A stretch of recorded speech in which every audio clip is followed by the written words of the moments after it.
Good afternoon. We're making some real progress in our fight against COVID-19 I want to talk about. So we've got some good news today on our path to our economic recovery and opening the state of Washington. I'm pleased to announce that 2 of our 8 regions that we've established under our Healthy Washington Roadmap to Recovery Plan are now eligible to enter the next phase, phase 2. These regions are the Puget Sound region, that includes Snohomish, King, and Pierce County, and the West region, that includes Grays Harbor, Pacific, Lewis, and Thurston counties. These counties together represent about half of the state's population, and they now may begin to operate in phase 2 beginning Monday. These regions that we're moving forward Monday are eligible in phase 2 because today we're announcing some relatively simple changes to the Healthy Washington Roadmap to Recovery Plan. Now, the 4 metrics by which we measure a region's readiness to move to phase 2, those are the case rates, the hospital admissions, the ICU capacity, and the percentage of positive tests. They remain in place. But regions will now only need to meet 3 of those criteria, those metric, to be able to move forward to phase 2. So the criteria for remaining in phase 2 or going back to phase 1, if there's backsliding, will not change.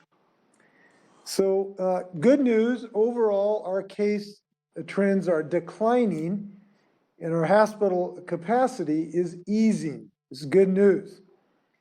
More than 500,000 Washingtonians have now had their first dose of the vaccine. This is good news. So we are comfortable making these changes and allowing some further reopening as these metrics suggest. We're also changing the time frame for studying these metrics to determine when a region moves forward to the next phase. Previously, that was a decision based on a 1 week's criteria. Now it'll be evaluated over a 2 weeks period to give us a little more stability in the system, a little more predictability. And I remind everyone there's no application process for this. This is done based on the numbers, the metrics. Now, when a region, just remind folks, when a region moves to phase 2, restaurants may have indoor dining up to 25% of capacity, as may indoor fitness centers.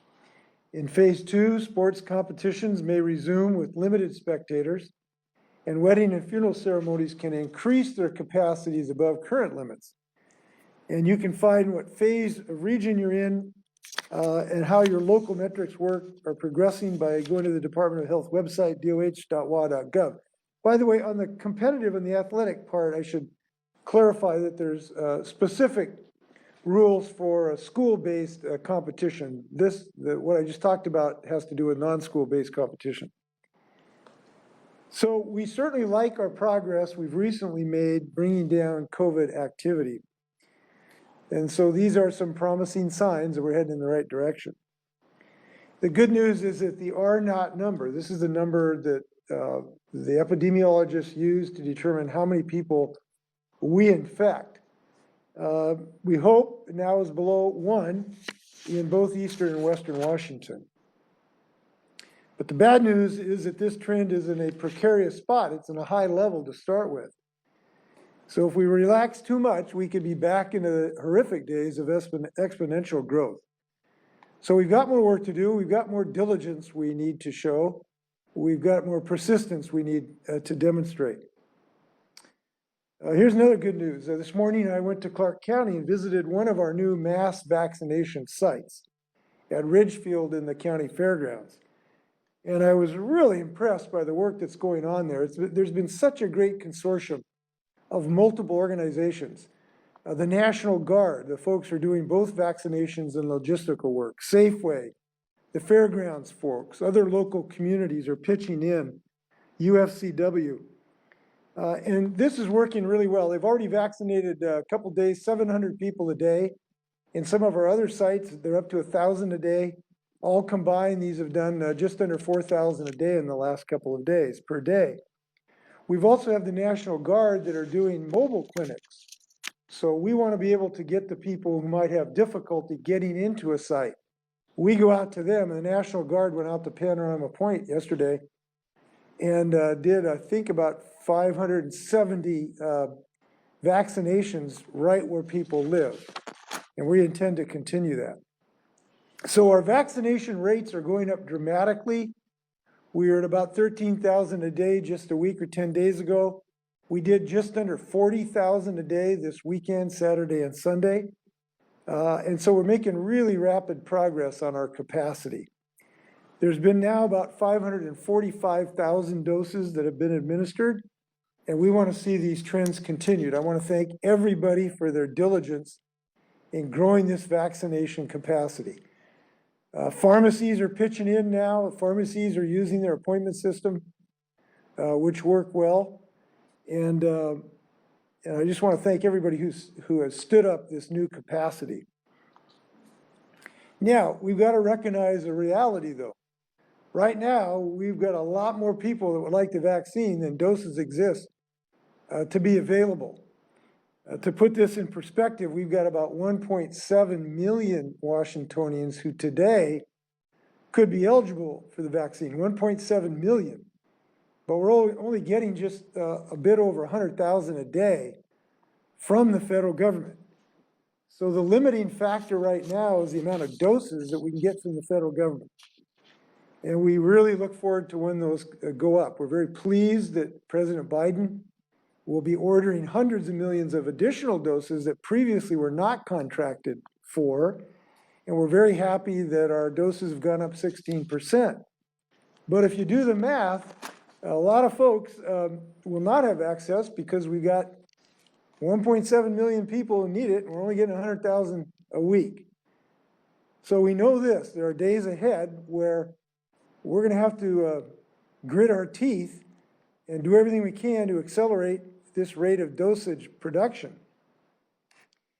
But I know we will get through this. We have sacrificed too much to turn back now. And I know something about Washingtonians. Yes, there's cause for frustration. But I know Washingtonians are strong, resilient, persistent, and we are going to get through this together. And while we're waiting for our turn for these vaccines, the good news is we are not helpless. We are in this battle. And we have tools right now, even if I don't have the vaccine today, to use to protect myself and my family.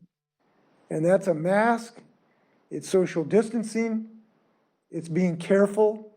We have these weapons available today. And we're gonna bring the big gun, which is the vaccine, but we gotta use everything we can. So in the days to come, we're still gonna have to be really careful. And by the way, one of our favorite events, of course, is Super Bowl coming up. We really need to be careful during the Super Bowl. We love our Super Bowl parties. But this year, I hope people can do it safely, meaning virtually as much as they can. We will not allow the virus to win the Super Bowl. We ought to win the Super Bowl, which means to keep people from being infected. So I hope people will keep that in mind in the next week and a half. And I hope people will keep their eye on the ball to get this vaccine going, in which they are. With that, I have Lacey Fehrenbach and also Nick Struley of our office, our external affairs person. They'll stand for questions, and I'd be happy to as well. First question comes from Rachel with AP.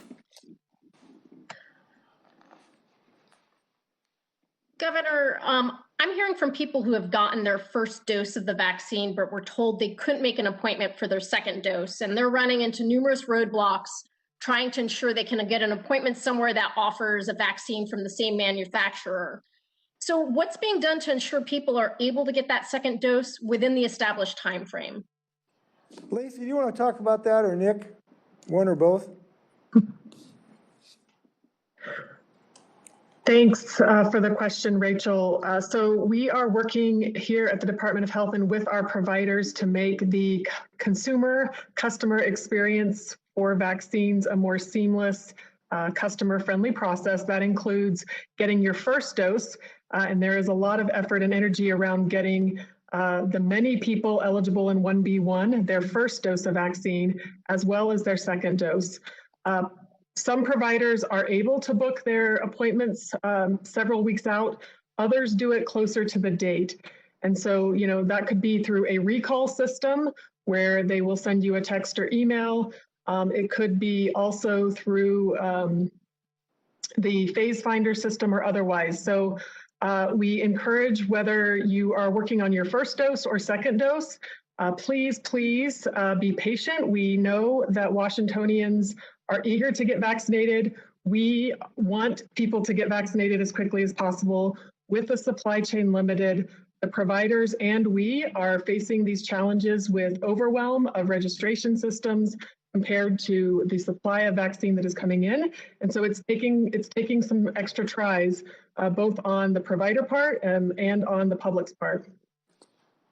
And if I could just add briefly to what Lacey mentioned, which I think is spot on, and the governor's remarks as well, that a lot of the experience about booking your second dose appointment is going to be dependent on the provider that you chose for your first dose. So a lot of our vaccine administrators do schedule people's second dose appointments at the very same time that they schedule their first dose appointment. So a lot of that is going to be left up to the individual provider that someone has selected for their vaccine.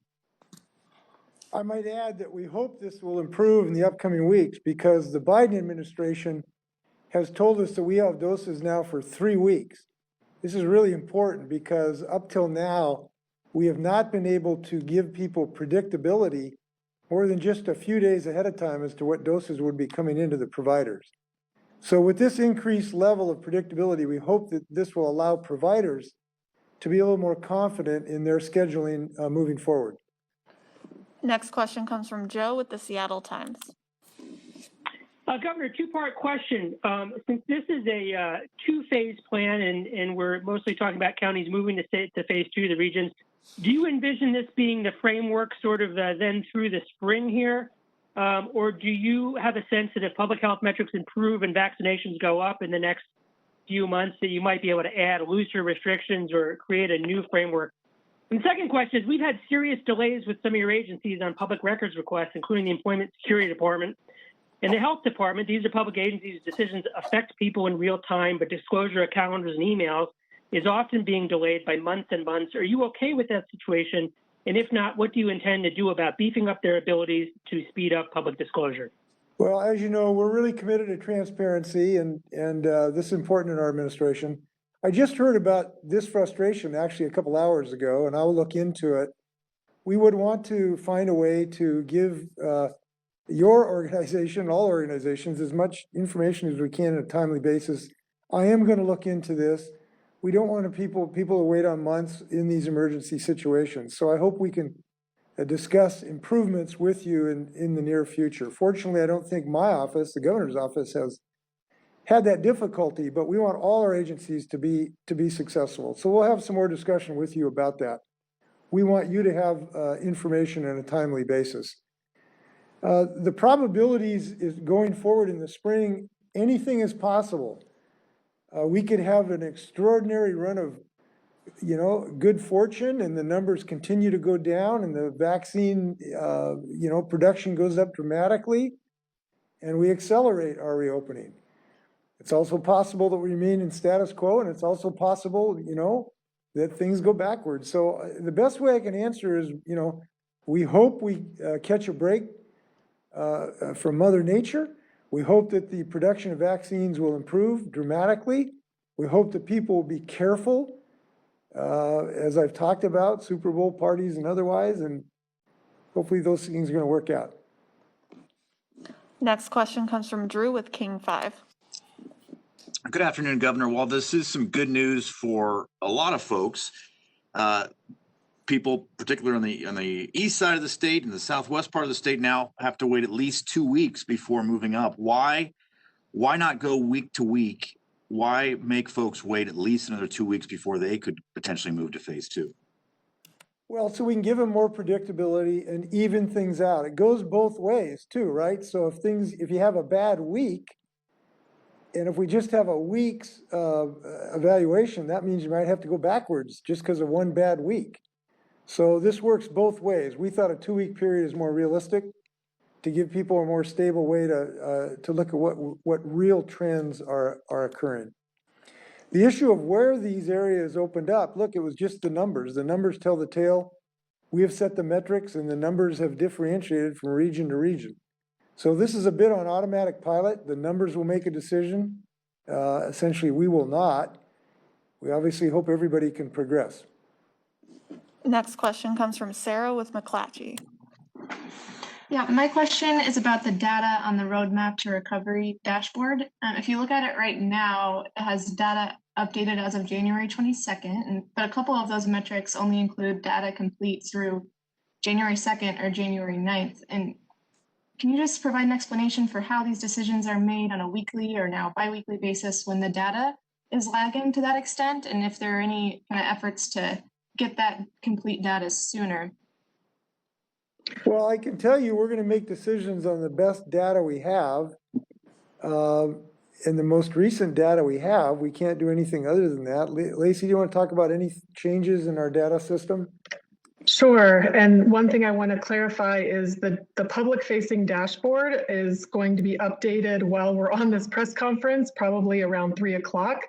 The governor did show the slide that shows what will get posted at that time. So what the reporter just mentioned are metrics that were completed for last week. There is variability in the timeframes and the completeness of data. It's really important on each of these metrics that we're measuring either the 7-day or 14-day period that is most recent for the specific metric. These metrics come from different data sources and systems, and those systems have different degrees of timeliness, and that results in different timeframes. Our goal here is always to be using the data that are the most complete and recent for each of the 4 metrics. Next question comes from Keith with Coma 4. It's hard to tell from looking at the graphic there, but how close are the other regions? Because they're going to be awfully jealous that they're not able to open right now. How close are they, say in 2 weeks, to be able to open and join the West and Puget Sound regions? Well, you can look at the chart that we had up that shows where they stand as far as numbers. I think there's 1 or 2 that are fairly close, and others got some work to do. I don't know how to characterize it. But as far as, look, jealousy, the numbers make this decision. We don't. And so if regions improve and their numbers improve, they move forward. And so this is really determined by the citizens of these regions, of what they decide to do and how much they decide to be diligent and how much they decide, not to have people over for dinner and infect them and don't have big Super Bowl parties. And it's really kind of determined to some degree by the citizens of the regions. They have control over this.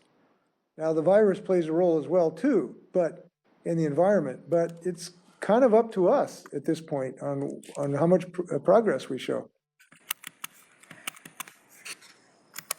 We are having technical difficulties. No. Next question comes from Kelly with KATU. Hi, Governor. Hopefully you can hear me. This is going to kind of circle back to Keith's question a little bit on the counties that cannot do any sort of reopening or making it into phase 2 at this point. Down here in Clark County, I know that we're one of them, that we're not there yet.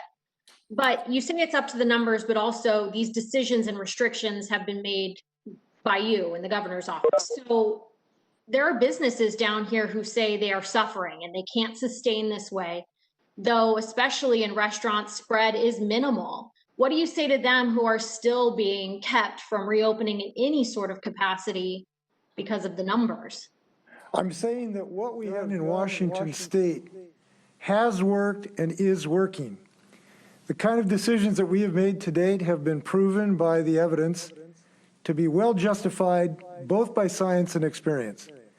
The kind of decisions we have made, difficult as they are, have saved thousands of lives. And what I say is, if we had not done the kind of things we have done, we may have had another 7,000 or 8,000 dead people in the state of Washington. And I stand by those decisions. I think saving 7,000 to 8,000 people is well worth our efforts in the state of Washington, is what I say. I also say that the difficulty of restaurant owners and gym owners has been profound. And the losses that they've suffered, the anxiety they've had is something I feel every day. And they're real, and we ought to respect and care for them. That's why I've freed up over $100 million to date to help them. And I'm confident the legislature will do millions of dollars more to assist these business people who have struggled because of the COVID pandemic. And what I would also say that with these new metrics, we have expanded dramatically. We have now allowed half the state to move forward. It is a significant event. So we'll watch your headlines to decide whether you're a glass half full or a glass half empty. But we think this is a really good day in the state of Washington moving forward in our state. Next question comes from Jerry with the Everett Herald.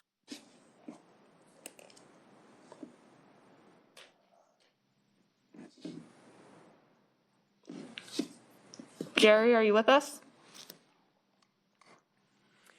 By the way, the numbers that I just cited to you don't come from me, they come from objective sources. The New York Times did a study that concluded that if other states had been as successful as the state of Washington, if they had done the things that we have done, painful as they are by restricting some of our activities, that about 220,000 people wouldn't have died nationwide. We are the 5th lowest infection rate, at least last time I checked, infection rate in the United States. We are a national leader in the effort against COVID. And when you're the national leader, I think that's something we should take pride in. We'll move on to Laurel with the Spokesman Review. Hi, Governor. I have 2 questions. So in the past, when we've opened up, we've seen an increase in cases and hospitalizations. So I guess I'm wondering what exactly is different now. I know you mentioned vaccinations, but a lot of the people who will likely be out, such as essential workers or young people, haven't been vaccinated yet. So I'm wondering if you can talk a little bit about that. And then secondly, I just want to clarify, will the metrics still be updated every Friday and then just evaluated every other week, or will they not even be updated every other week? Well, we will continue to evaluate them. Lacey, do you want to explain that process? The metrics will be posted every 2 weeks. The other question, so yes, with increased mobility and people being out, it will be ever more important that we do the things that we know work to control the spread of COVID-19. Vaccines are an incredible life-saving tool and can help us slow the spread. Every person who's vaccinated, that is one less person susceptible. However, all of the rest of us have to really double down on wearing our masks, especially when we're indoors, but wearing our mask anytime we're around anyone from outside our household, washing hands, watching our distance, and waiting for those gatherings. If we want to keep going forward on this journey to reopening our economy, we all have to work together to slow the spread of COVID. We too very much want to go forward to answer one of the questions earlier. But it's going to take us all doing our part to keep the disease levels down. Yeah, if I may add something too, it's really important. Even after we have been vaccinated, it is important to continue to wear masks, in part to prevent transmissions. The science is not clear yet that having the vaccine actually prevents us from transmitting the disease. So even though we get a vaccine, we still have to be careful about how we act around our families and everyone else, and it still means we need to mask up because we cannot be confident that the vaccine, it may save our life with 95% efficacy, which is an extraordinary miracle to have 90% efficacy to protect me when I get a vaccine. But the science is not clear yet that it prevents me from transmitting the disease.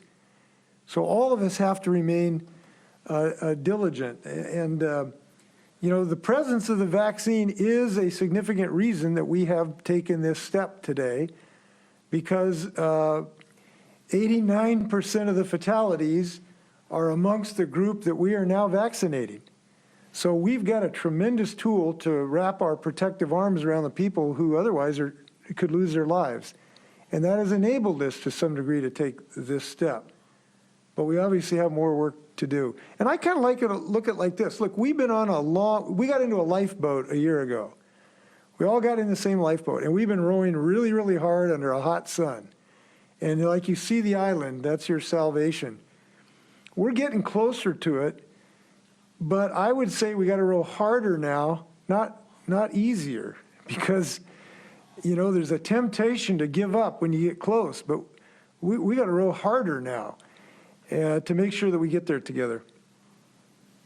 Next question comes from Simone with Q13.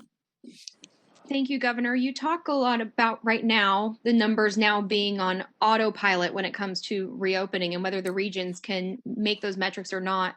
But it wasn't autopilot because you had to determine that we were meeting 3 instead of 4 metrics at this point. Otherwise, it looks like none of the regions were going to be able to move forward for the 4th week. So I wanted to ask what went into this decision of yours to change the metrics to allow for more reopening. Was it simply that no one could make it to phase 2, or did Senate Bill 5114 have anything to do with about it? Thank you. Yeah, well, several things. Number one, we have the vaccine, which is now available. We've administered, 535,000 doses, and we're well on our way. We've doubled our vaccination rate in the last week to 10 days. The administration is going to be sending us more doses. So that is a very significant part of our thinking, that we're approaching a way to really save the most vulnerable amongst us in the next couple of months. Number two, we have had a quite significant drop in the cases and hospitalizations. And if you look, could you put the curve up again, please? If I can look at the epidemiological curve, if you look on the right side of the graph, it is quite a pronounced reduction that we are now enjoying, and that's significant in our thinking. And when we did this with the hope that this is going to continue so that more regions can get into phase 2, but we also built in a fail-safe mechanism in that if those numbers start to go up over a 2-week period, either on any 2 of the measures, that region will have to go back into phase 1. So we built in a fail-safe mechanism if these trends essentially were to start to reverse themselves. And that is important. We are aware of the variants that are out there that do cause us concern. And that's one of the reasons we built this safety barrier in there. And the third reason is, look, we are very empathetic with the businesses that are struggling right now. And that is something we've always thought about. And we think this is the right moment to take this step. Next question comes from Nicole with Cairo Radio. Hi, Governor. I'm wondering, with the departure of ESD Commissioner Susie Levine, and now with this unemployment bill passing the Senate, but getting criticism for not requiring ESD to pay people faster, to respond to people's calls faster, we're hearing from people with Working Washington especially, who are very concerned that workers are still not getting help. And right now the unemployment dashboard is down, but at last count, there were almost 40,000 people who were still waiting. And I've heard from many people who have been waiting for almost a year now, since last March. How are you going to ensure that people will get paid faster, especially now that there will be no employment security commissioner? Well, Cammie is our interim director. I've spoken to her. We are continuing to build capacity into this system, and that effort is going to continue. And we are still pedaling as fast as possible to build the capacity of the system to adjudicate these cases. Now, some of those folks that have been waiting will ultimately not be eligible because, for one reason or another, they were not eligible. And many of those cases are an adjudication process that is quite complex at the moment. But we want to finish that adjudication as fast as humanly possible. In order to do that, the department is using new technology, training new people, building new capacity, and we're going to continue in that effort. Because those folks who are waiting, it's terrible anxiety and frustration to wait during that length of time. So we're going to, that effort will not be retarded at all by a change of leadership at the department. I'm very confident of that. And as time goes on, we'll share with you some of that additional capacity building activity. Next question comes from Carolyn. Yeah, if I may, I know people are frustrated by this situation. one would think that we just had a one-time event and that we should have just got over it by now. This is not a one-time event. We continue to have, in a sense, at least the same level of challenge for the department, or increasing amounts of challenge, because we have different people coming into the system. So it's not like there was just one load that the department had to lift. It is a continual load, and that's why we need to continue to build more capacity. Next up is Carolyn with the South Seattle Emerald. Hi, yes. So as you already mentioned, and as I think I mentioned in my question to you a couple days ago, there is a much more contagious, potentially deadlier variant of the virus that's expected to become the dominant version of the virus in the entire U.S. by March, which means it's going to overtake the original virus that's been circulating for a year. And there are two more variants that appear to be of concern, one of which appears to be able to avoid antibodies, and the other of which appears to have a general resistance to the vaccine. If you want to save lives, why would you risk opening up even more when the future is so uncertain? Why not continue to financially assist struggling business people rather than risking more deaths? Well, we believe that you have to make a decision based on science, reason, and we're bringing both of those to the table. And when we have a life ring to wrap around 9 out of 10 Washingtonians in the next couple of months, which we have, which is the vaccine, we believe this is a reasonable step. Now, let me share with you what I mean by that. About 9 out of 10 of the people who might lose their life because of this variant or the old-fashioned COVID, we now have the ability to protect 9 out of 10. These are people over the age of 65. And we today have a 95% effective way to save their lives. So when you talk about fatalities, we have a way to save these people in the next couple months. And when we've looked at the potential rate of increase, we believe, we hope, and there's a reason to believe, we're going to get those people vaccinated before this variant becomes dominant and before it would cause exponential growth. That is a reasonable prediction. It is not a certainty, but it is a reasonable way to think about this.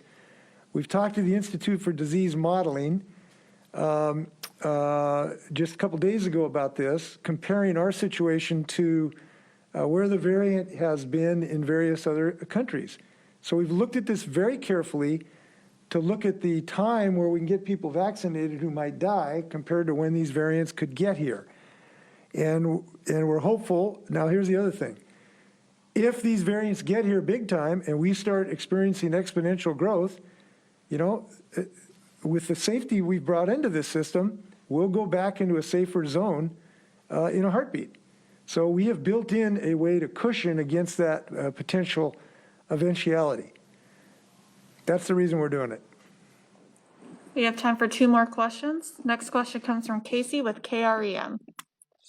Right. So first we had Safe Start Washington, then that was scrapped for this roadmap to recovery. And it's been, about a month of that plan, and that's already being modified here. So I guess my question is, why should people trust that this plan, this time, is really the right plan, the best plan? Right plan today that we can do with the best science and data we have. It's based on real science. It's based on real experience. It's based on a rational prediction of where we are with potential future activity. And it is the best plan that we can fashion to fit the current circumstances and the needs of Washingtonians. That's what I can tell you. Is it fixed in absolute stone? Of course not. We've got to be willing to be flexible if there's giant changes in our circumstance. But one of the things that I think is good about this plan is it builds in that flexibility. This can go up if things get better. It can go backwards if things get worse. And it's pretty acutely sensitive to changes in those infection rates with scientifically valid data. You know, so I think they should be confident that this has happened because we do follow the data. And maybe, just maybe, we should have a little confidence in our state. As I've said, we're better than 45 other states. Maybe that should give us a little confidence that we're making good decisions. I don't think it's an accident that we've saved several thousand lives in our state. It's because we've made good decisions. And when I say we, I mean we. It means Washingtonians who've been wearing masks. Washingtonians who've been complying with some of our very difficult business closure rules, Washingtonians who've been innovative in schools on how to go back to school safely. This credit goes to Washingtonians. For the final question, we're going to go back and try Jerry with the Everett Herald again. Thank you for coming back. Sorry about the technology issues, Governor. The plan has 2 phases, and when you introduced it, you said there'll be more phases. And now that half the population is in phase 2, I believe in 2 weeks they could be eligible for phase 3. So what will be in phase 3, and when will we see it? I can't tell you a date on that. We've not thought through that, so I don't have a prediction on that date. It'll be the right moment. It's the best I can tell you at the moment. We're pedaling pretty fast here right now. We just stood up 4 mass vaccination sites that in a matter of days are now vaccinating almost 4,000 Washingtonians a day. And we've got new hundreds of pharmacies in the game that we have organized. We have mobilization sites that are now mobile units with the National Guard. There's a lot of things going on in the state of Washington, and we're focusing on that work right now. Any final words, Governor? Nope, want to thank everyone. Again, huge thank you to everybody who's helping on this. The National Guard, look, the Washington National Guard has rescued the nation's capital. It's protected the Olympia Capitol. It's in multiple sites now, saving lives, vaccinating people. Boy, are we lucky. And we're lucky to have a vaccine. And we're real lucky to have strong people in our state that are going to get through this by recognizing that we're doing all we can to get them this vaccine as rapidly as possible. And with that type of courage and strength and a good vaccine, I'm confident we're going to get through this. Thanks a lot. Be safe.